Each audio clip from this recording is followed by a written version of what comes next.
Olá, turma! Voltamos à nossa aula de geometria plana, né? A gente vai iniciar a parte de triângulos. Agora sim o bicho pega. O triângulo, ele é o polígono que tem a menor quantidade de lados, né? Digamos que ele seria o polígono que estruturalmente teria a estrutura mais simples. Ele tem 3 lados, 3 ângulos e 3 vértices. Mas esse polígono, ele tem um grau de complexidade, digamos que maior do que os outros, pelo fato de ter uma grande, leva de informações. E isso faz com que haja uma variedade gigantesca de questões envolvendo esse assunto. Vamos lá, vamos à nossa primeira aula de triângulos, bora ver os conceitos básicos. Então, temos aqui um triângulo ABC qualquer, vou falar a primeira propriedade geral para todo o triângulo, né? Eu acho que vocês lembram dessa, que a soma dos ângulos internos de qualquer triângulo vale 180 graus. Ora, essa demonstração é uma demonstração bem simples, eu acho que vale a pena a gente mostrar, e até para lembrar algumas coisas que eu já comentei.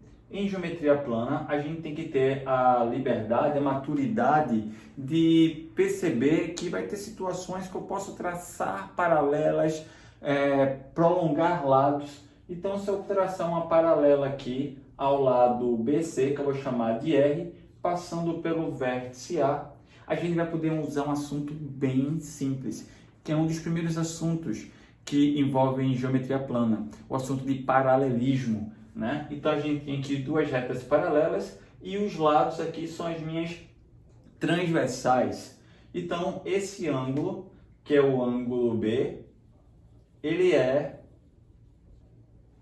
alterno e interno com este ângulo aqui de cima, né? Então esse ângulo tem medida B também. A mesma coisa acontece com o ângulo de medida C, esse ângulo daqui, ele é alterno interno com este outro. Então, este ângulo, ele tem medida C.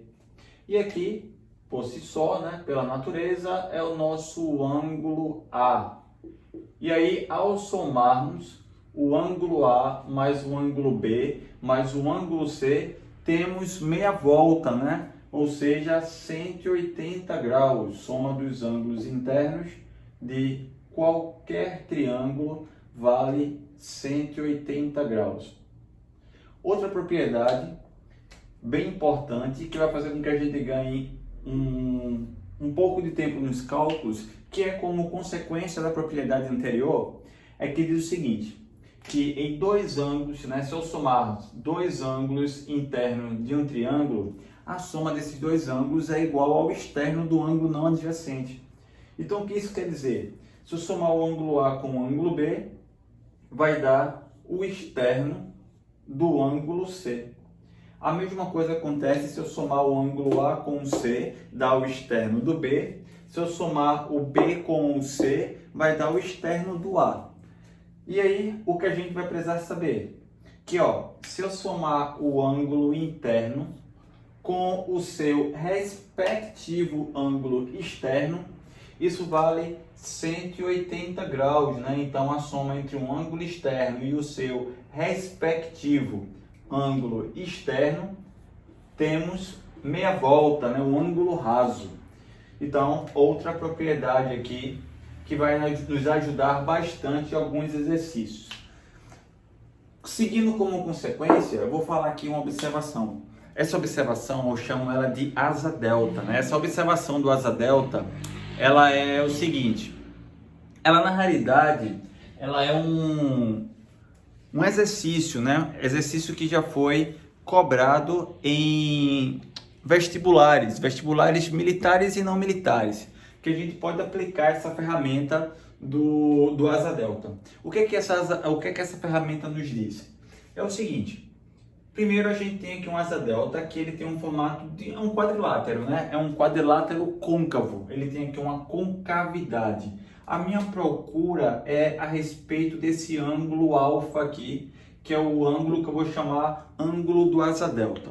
Lembra? Acabei de comentar que podemos traçar paralelas, prolongar segmentos. Então, se eu prolongar esse segmento daqui, eu vou estar dividindo o meu quadrilátero em dois triângulos. Vou chamar esse ponto aqui de D e esse ponto aqui de E. Então temos dois triângulos. O meu quadrilátero foi dividido do triângulo ABE e o triângulo CDE, ok? Vamos aplicar a nossa propriedade 2. Se eu somar o ângulo interno A com o ângulo interno B, a soma desses dois ângulos internos vai dar o externo do terceiro ângulo, ou seja, o externo desse ângulo E. Mas lembre que se aqui é um ângulo interno, o externo tem que somar 180 graus com ele, né? É o suplemento. Então, esse ângulo daqui é a soma entre o ângulo A e o ângulo B, que é justamente o externo do ângulo E. Lembra? Interno com externo tem que somar 180. E aí, no nosso segundo triângulo, ao somarmos esse ângulo cuja medida é A mais B, com o ângulo C, a soma desses dois ângulos internos desse triângulo menor vai dar o externo do terceiro ângulo. E o externo desse ângulo aqui, ó, é exatamente o alfa. Vê que bacana. Então, descobrimos que o nosso alfa, ele vale a soma de A mais B somado com o ângulo C. A mais B somado com o ângulo C. Conclusão, o asa delta, né, aquele ângulo alfa, ele é obtido somando as três pontas do asa delta. Então, vê que bacana, se somar as três pontas do asa delta, a gente encontra esse ângulo alfa aqui. Tá ok? Vamos ver algumas aplicações dessa observação. Volto a falar, já caiu questões em concursos que era puramente assim. Ele dava os três ângulos e queria saber quem era o ângulo alfa. Aí você, ó, somou as três pontas, acabou. Tá? Mas às vezes esse asa delta, ele aparece de uma maneira um pouco mais camuflada em alguns exercícios.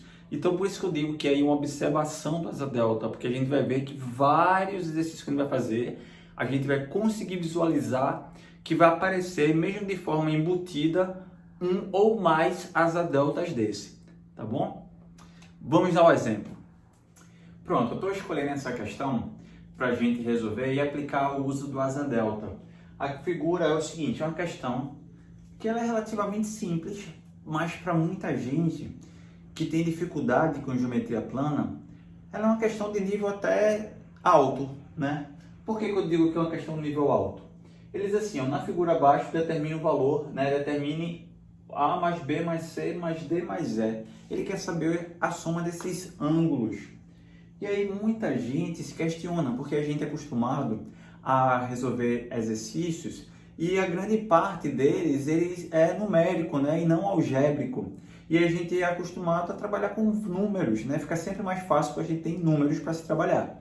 E aí você observa que essa questão, ele não fornece informação numérica nenhuma, ele não fornece medida de segmento, ele não fornece medida de ângulos, e ele quer saber quanto é a soma desses 5 ângulos aí, né? O legal é que ele também não diz se esses ângulos são iguais ou não são, tá? E a resposta, pessoal, ela é numérica, tá? Ela é numérica, tá lá nas alternativas. 180, 360, 540, então a resposta está tudo numérica, né? Então o que acontece? O camarada olha e se apavora, pensa assim, poxa, cadê os dados da questão? Está faltando algo, e na realidade não está. O que está faltando é a nossa teoria, né? A gente tem que aplicar as nossas ferramentas. Então veja só, vou fazer essa questão por dois métodos, está aqui o primeiro método, tá? E vamos mais na frente mostrar um método mais rápido e mostrar para vocês que tudo depende da sua visualização. Então treine a visualização, treine a teoria, tá certo? Estude na teoria. Então veja bem, aqui eu tenho um triângulo, um polígono estrelado, e se a gente prestar atenção direitinho, a gente tem aqui vários asa deltas.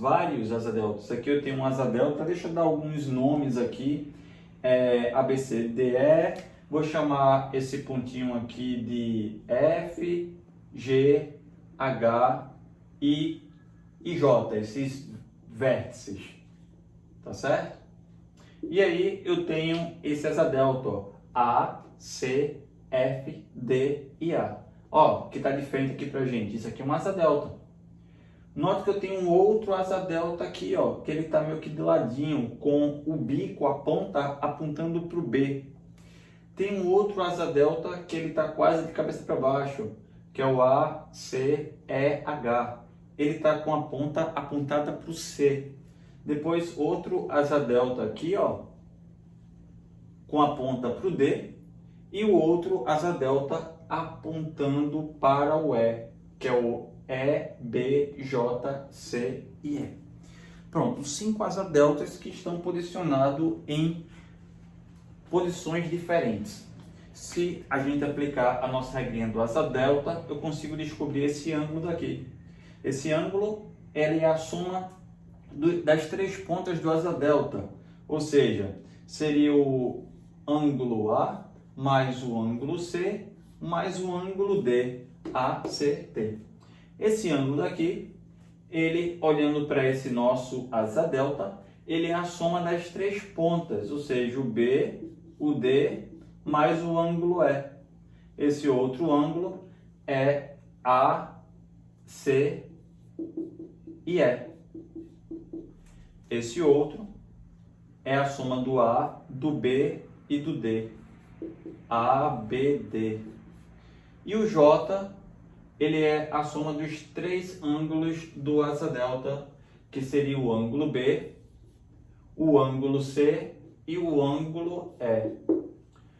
Esses 5 ângulos que encontramos, eles são iguais a estes de dentro, né? Porque eles são opostos pelo vértice. São iguais, iguais, iguais, iguais aos de dentro. E aqui no centro do nosso polígono estrelado, nós temos um polígono, né? Para ser mais específico, 1, 2, 3, 4, 5 lados, um pentágono. E a soma dos ângulos internos de um pentágono é conhecida. Se porventura você não lembra, você pode pegar qualquer polígono e dividir ele em triângulos. Basta fixar um vértice e traçar todas as diagonais que saem desse vértice. E aí eu divido o meu pentágono em 3 triângulos. Ao somarmos a soma dos ângulos internos do primeiro triângulo, do segundo triângulo e do terceiro triângulo, eu tenho uma soma dos ângulos internos de um pentágono, ou seja, 180 vezes 3, 180 vezes 3, 540. Então, somamos os ângulos internos, igualando a 540, a gente vai encontrar uma relação legal. Vê bem, quando a gente soma os 5 ângulos, você observa que o A, ó, ele aparece uma vez, 2 vezes, 3 vezes. Então, eu tenho aqui 3A. Mais o ângulo B, ele aparece uma vez, 2 vezes, 3 vezes. Então, 3 ângulo B. Assim acontece com todas as outras letrinhas, tá? Vou ter 3 ângulos E, 3 ângulos D, 3 ângulos C, B e o A. Então, quando eu somar tudo isso, vai dar 3 vezes 180, aqui seria o 540. Se eu simplificar toda essa equação aqui por 3, eu vou encontrar aqui o A, mais o B, mais o C, mais o D, mais o E, vale 180 graus, né? Esse 3 aqui ele cancela, assim como todos os outros 3 da minha equação. Chegamos ao nosso resultado. A soma do ângulo A mais o ângulo B, C, D e E vale 180 graus. E aí, gostaram da questão? É uma questão que não tem valor numérico nenhum, mas chegamos a um resultado final numérico, né? Então, uma questão bem legal. Eu fiz questão de resolver ela por esse método, já para visualizar, né? Ajudar vocês a ter visualizações diferentes, enxergar a propriedade do asa delta, né? A dica do asa delta, e a gente aplicar ela várias vezes para poder fixar. Agora, bora lá, bora para o segundo modo. Um modo que a gente pode resolver isso mais rápido, né? De uma maneira mais eficiente ainda. Tudo depende de como a gente consegue visualizar os exercícios. Então, o segundo modo que eu vou resolver essa questão, não pisca não, que é rapidíssimo. Ao somarmos o ângulo A, o ângulo C e o ângulo D, A mais C mais D, eu tenho esse ângulo do asa delta, que por sua vez é igual a este ângulo aqui, porque eles são opostos pelo vértice. E aí, se observarmos esse triângulo aqui, ó, que eu estou deixando destacado em vermelho, que é o triângulo BEF, a soma dos ângulos internos, ó, esse cara aqui é o ângulo B, esse outro aqui é o ângulo E. Vê que bacana. Somou este ângulo interno, o segundo ângulo interno e o terceiro ângulo interno. Essa soma dá 180. Ou seja, A mais B mais C mais D mais E é igual a 180. Pronto, já acabou a questão. Não é simples? Não é bacana? Mas tem que treinar visualizações. Tá ok? E isso a gente ganha fazendo exercícios. Exercitem, pessoal, exercitem. Estude os conceitos, a teoria e tente aplicar. Tudo bem? E aí você me pergunta, professor, como é que é a classificação dos triângulos? Como é que ele pode ser classificado? Pessoal, ele pode ser classificado em dois tipos, tá? Ele pode ser classificado quanto aos seus lados e pode ser classificado quanto aos seus ângulos. Então, quanto aos seus lados, ele pode ser escaleno, que é quando ele tem os lados de medidas diferentes. Consequentemente, os três ângulos são de medidas distintas também, tá? Ele pode ser isósceles, quando ele possui dois lados iguais e, consequentemente, terá dois ângulos iguais. Quando o triângulo isósceles tiver dois lados iguais e um diferente, esse lado diferente recebe o nome de base do triângulo e os ângulos da base têm iguais medidas. Triângulo equilátero é o triângulo que ele pode... E aí, turma, você agora me pergunta, professor, e como é que ficamos na classificação do triângulo, né? Como é que o triângulo pode ser classificado?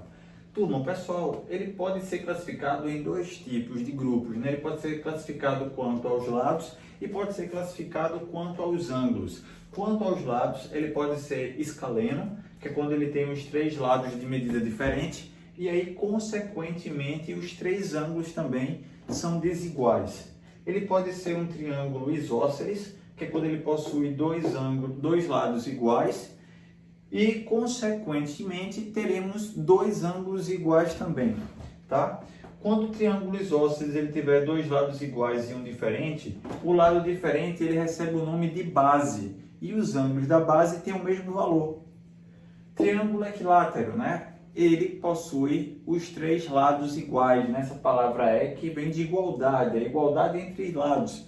Os lados possuem iguais medidas e, consequentemente, os três ângulos também têm iguais medidas. Ou seja, o triângulo equilátero, ele é também equiângulo. E ele sendo equilátero e equiângulo ao mesmo tempo, ele é um polígono regular.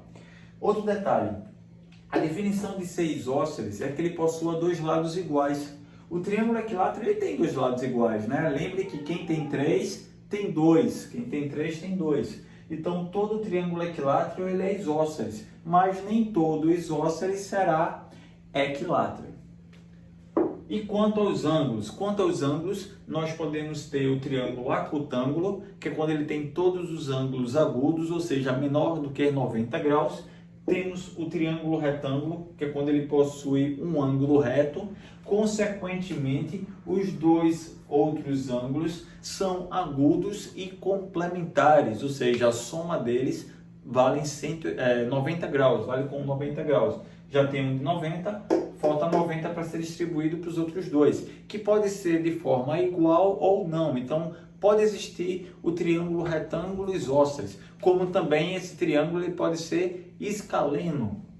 E o triângulo obtusângulo? O triângulo ele é obtusângulo quando ele possui um ângulo obtuso, né? Ou seja, um ângulo cuja abertura é maior do que 90 graus.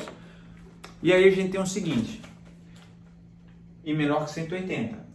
E aí a gente tem o seguinte, o triângulo obtusângulo, ele pode ser também um triângulo isósceles, nada impede que ele seja isósceles também. Acabamos de ver que uma classificação não elimina a outra, né? Uma classificação não elimina a outra.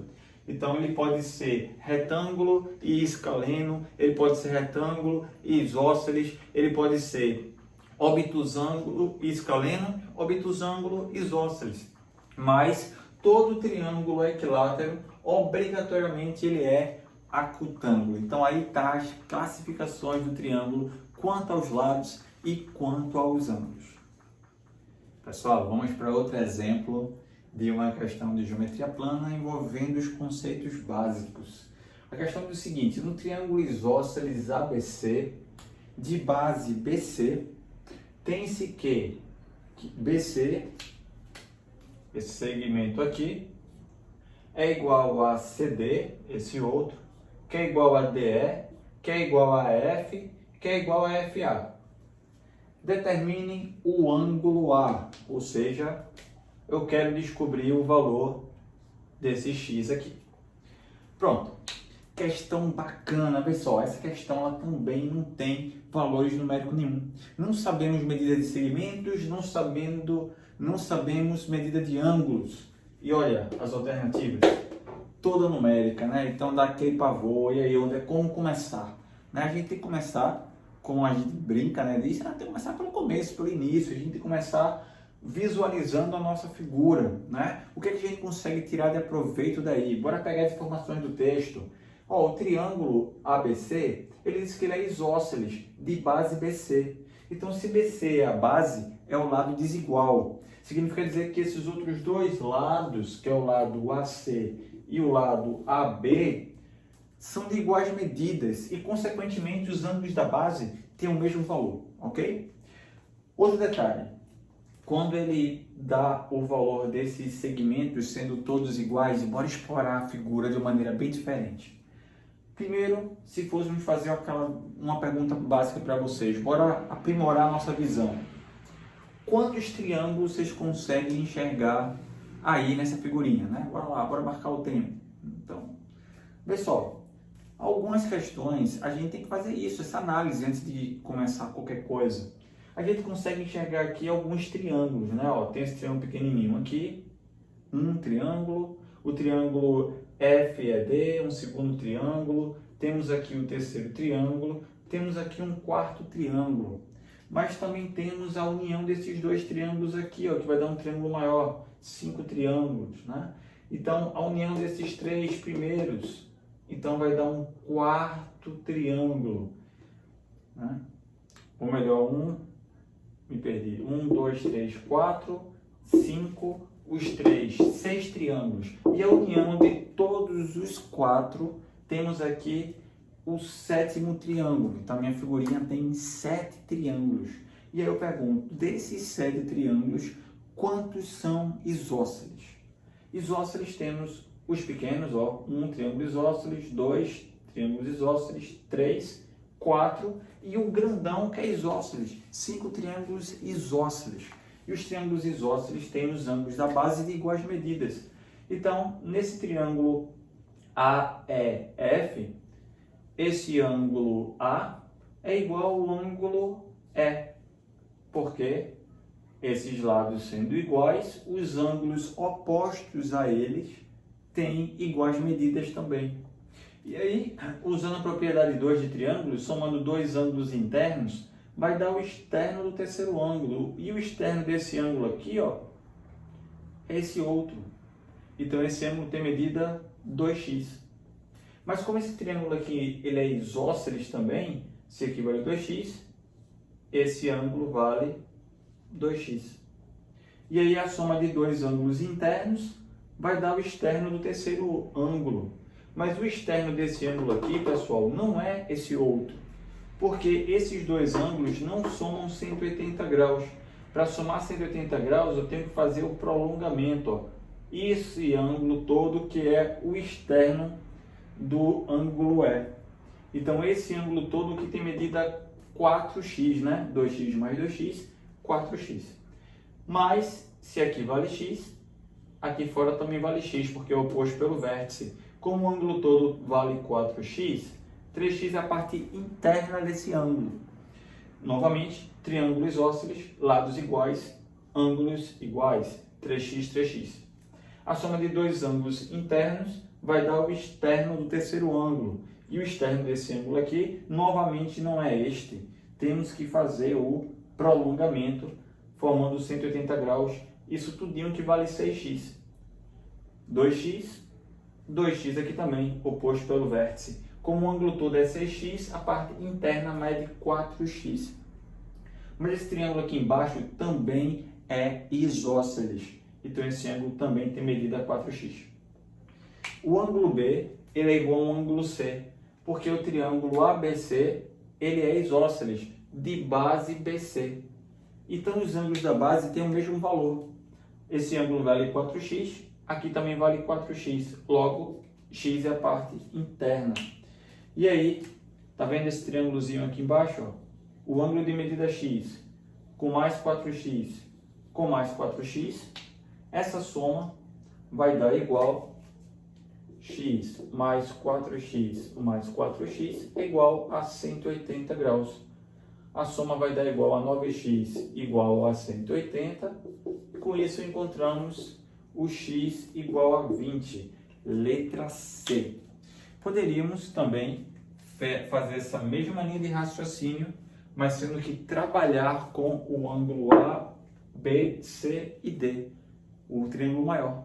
A soma tem que dar 180. Então, novamente, x com mais 4x com mais 4x no lado de lá, 180 graus, chega nessa mesma resolução, chega nesse mesmo resultado.